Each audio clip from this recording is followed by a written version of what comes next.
Hey kids, say, have you ever been to a Louisville truck stop at 3 a.m.? Well, if so, then you're probably familiar with the concept of a Kentucky meat shower. But what if I told you that today's story contains no grist, piss, or even syphilis? What if I told you that one time, meat started dripping from places that weren't even holes? Well, it's true, my friends, and it all started in 1876 with a lady named Mrs. Crouch, a resident of Bath Country, Kentucky. She was a typical farmer's wife, spending all her days chilling like a villain, cranking that shaft and churning butter. Actually she was churning soap, as apparently that's a thing that people had to do in the 1800s, when suddenly... Huh?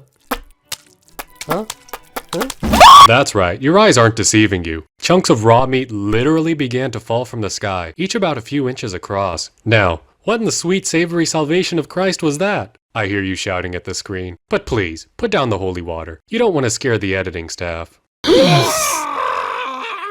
So after a few minutes of this scene straight out of your little sister's YouTube search history, word began to spread about, and by the next morning the townsfolk had come over to Mrs. Crouch's farm to investigate. And the verdict? A miracle from the Lord, obviously. Yup, these Beverly hillbillies actually believe this court tornado was a miracle sent from Jehovah himself. Now you know there's gotta be a heresy in there somewhere. Hey, speaking of heresy, did you hear about the Amish girl who got kicked out of the community? She was caught sleeping with 2 men a night. Come on.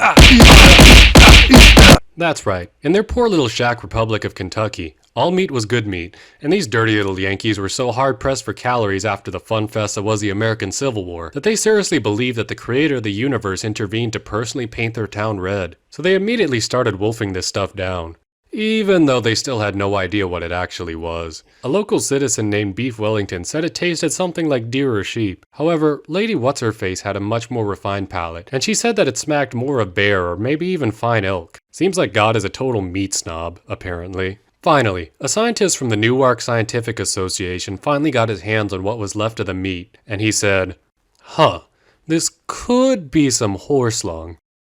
Or the remains of literal human babies. Either way, who knows? We can't tell the difference anyways.